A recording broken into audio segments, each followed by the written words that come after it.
আমি হাত থেকে কেউ কেড়ে নিয়ে চলে যাবে সাপোর্ট করছি।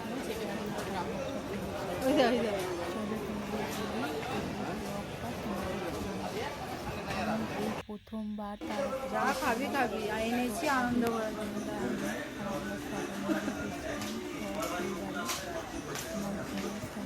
এবং আমার ছেলে, আমি, আমার পরিবার, আমার হাজবেন্ড সবাই মিলেই গেছিলাম।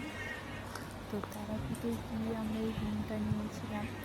তো নিচে বুঝতেই পারছি এই রুমটা এসি রুম নেওয়া হয়েছিল। খুব প্রচণ্ড গরম ছিল ওখানে, রুমটা নেওয়া হয়েছিল।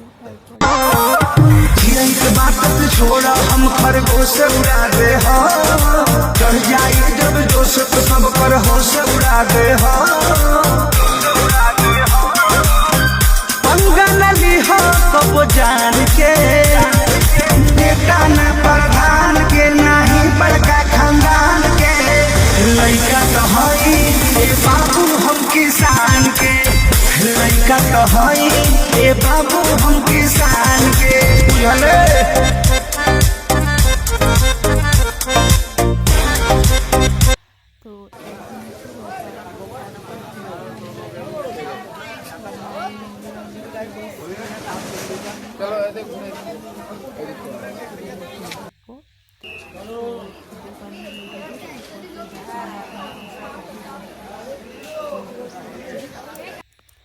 সবগুলোতেই পান্ডা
ঠিক চালাটা বেশি লাগে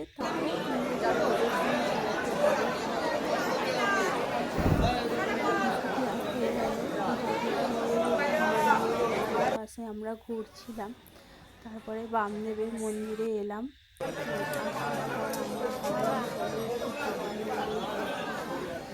বিক্রি হচ্ছে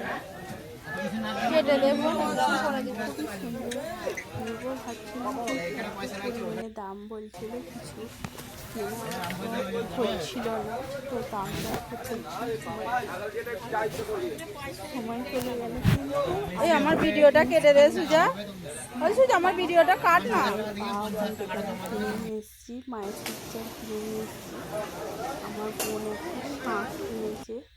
তো এখন আমরা দু বোনে শ্মশানে গেছি, সবাইকে বাড়ি মানে রুমেতে রেখে এসেছি। এসে এবার আমরা দু বোনে আমার বোন আর আমি শ্মশানে এসেছি। শ্মশানে দেখো যারা শ্মশানে কাজ করায় ওখানে সাধুদের দিয়ে কাজ ওখানে যজ্ঞ করছে, আর আমরা শ্মশানে অনেকক্ষণ ছিলাম।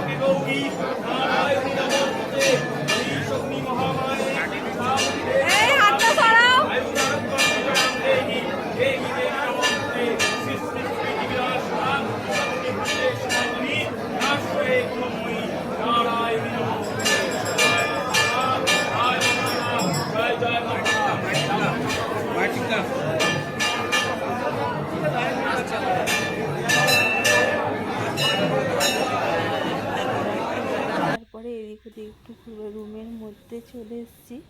তো এখন আমরা ভিডিও বানাচ্ছিলাম একটু। আর এই শাড়িটা পরেই আমি মাকে পুজো দিতে গেছিলাম। এইটা হচ্ছে জামদানি শাড়ি, আলতাপার শাড়ি কিন্তু জামদানি। আমার কাছ থেকে এই শাড়িটা বেশি নেয়নি, কম 900 টাকা। সব পরিবারের সবাই মিলে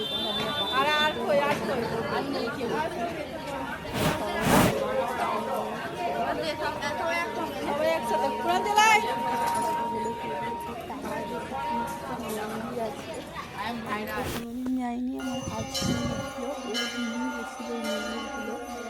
খুব সুন্দর রাধা কৃষ্ণের মন্দির দেখে মন ভরে গেল।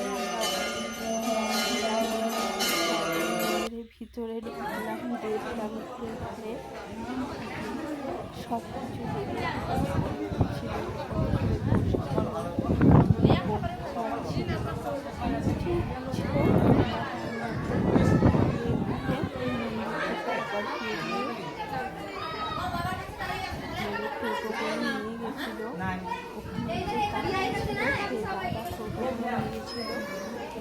যেরকম রেঞ্জ বলছে এখানে হচ্ছে রাধা কৃষ্ণ আছে ভিতরে।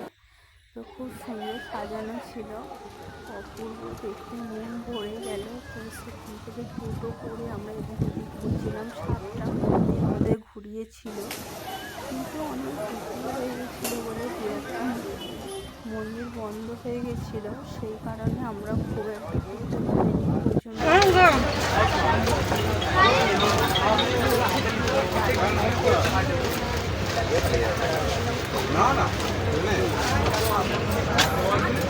চলো চলো চলো, ট্রেন থেমে গেছে। হাওড়া এসে গেছে, হাওড়া এসে গেছে।